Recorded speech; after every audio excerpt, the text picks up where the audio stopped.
So the Reserve Bank making all these large movements we've seen in most recent times. Are they flying blind? Are they making all these movements, not giving enough time for the lag effect to come in and for us to really see what might come of it? The Reserve Bank Christmas present that nobody wants, and what causes property values to increase.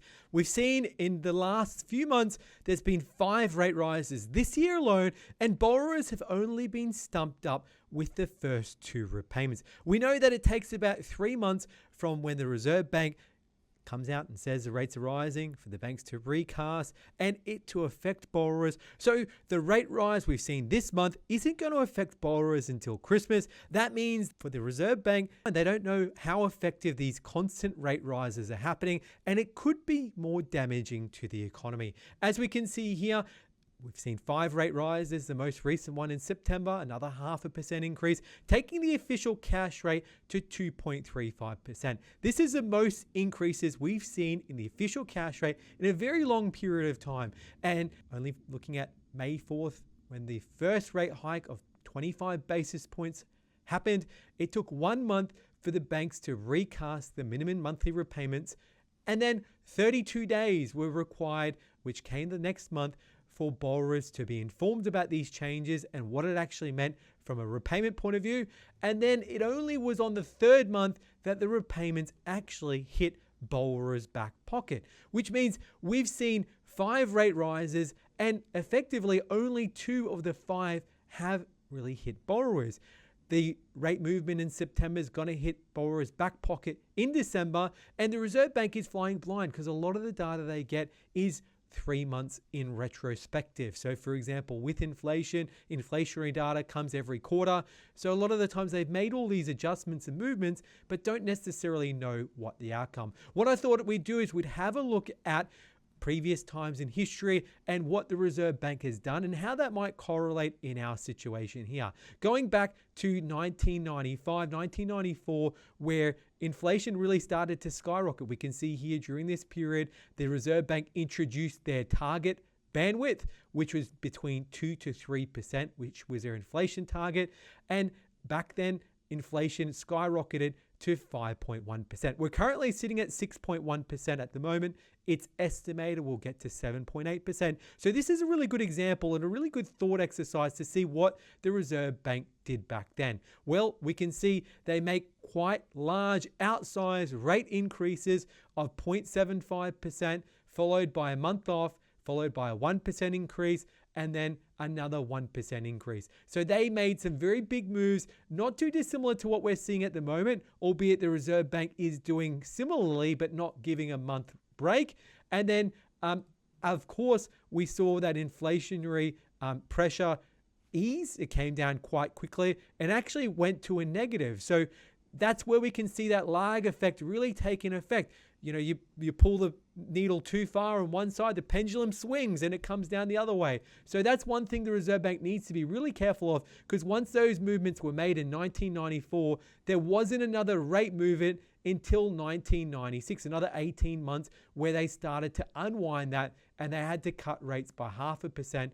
And there was nothing but rates being cut from 1996 all the way through till 1998, where they held and then once again started to raise rates in 1999. Now, if we look at values of properties during that same period, we can see back in 1994, the value started to decline quite rapidly with all those rate increases. And once that started to turn around, we can see that started to come back. We are going to talk about causes property values to go up in a minute, but that gives us a really good understanding of what's going on, what's actually happening. And we can see same thing back in 2008, 2000 or the 2000s, I should say, we can see inflation hit 6.1%. So let's go back to 2000 and same thing. Rate movements were only 0.25% back then. And this is where mortgages obviously started to get larger and larger with all these increases.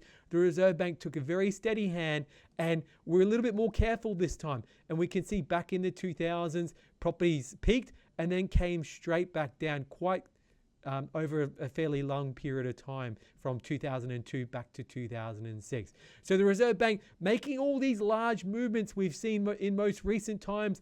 Are they flying blind? Are they making all these movements, not giving enough time for the lag effect to come in and for us to really see what might come of it? So what causes property values to increase? Well, we had Louis on the show recently, and let's recap what he said. So there's millions of different things that can influence property, but above all, one that in the short term can create either an upwards pressure on property price movements or downwards pressure is actually credit growth.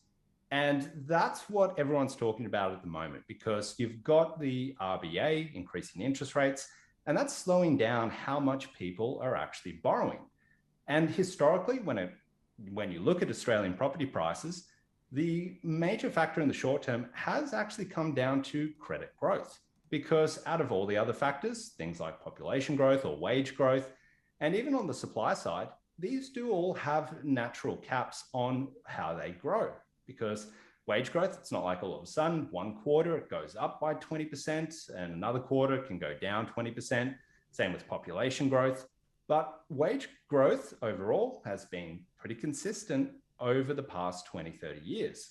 However, property prices haven't. You've seen boom bust periods. And a lot of that has been correlated to not only interest rates being controlled by the RBA, but from APRA as well, which is the entity that controls banks' lending regulation. Furthering on from what Louis said, we only need to look at wage growth seasonally adjusted for the last 10 years to get a bit of an idea on how much credit growth has an influence on the property market. As we can see here, wage growth hasn't really been any more than 4% over the last 10 years. If we look at the same period of time, we can see the growth in values of dwellings has far exceeded that. We only need to look at 2021, where a lot of areas such as Sydney, Melbourne, Brisbane, Adelaide had plus 20% increases in values, and that was basically based on a lending boom. We can see a massive increase in lending across sector, and the lenders opened up the doors and made it super easy for borrowers to get money.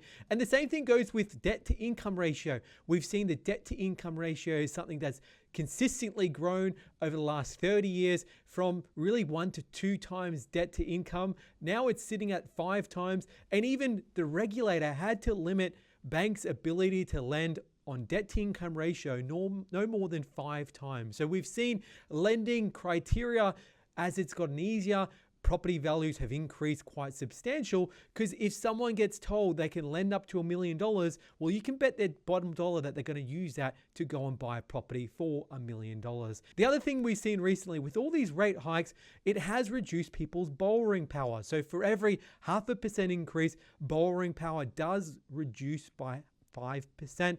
What this correlates to is we've seen property values come down as a result. 5 rate hikes meant that your borrowing power reduced by about 20%. And we can see across the country, dwelling values have reduced. And it's no surprise credit is so tightly linked to the values of properties and how they correlate. The other thing to keep in mind, we've seen in the UK where they've proposed 50-year mortgages, and that gets around the fact that debt to income ratios can only go so high. People can only borrow so much. If wages are stagnant, well, that's where we can see over in the UK, they're trying to extend the loan term out to keep that affordability, which therefore might continue to kick the can down the road, and values of properties keep increasing, and we continue that vicious cycle. So what do you think? Leave a comment down below. Here at Hunter Galloway, we're mortgage brokers. We deal with people Australia-wide. So if you need assistance with buying your first home, refinancing, or even getting an investment property, hit us up at huntergalloway.com.au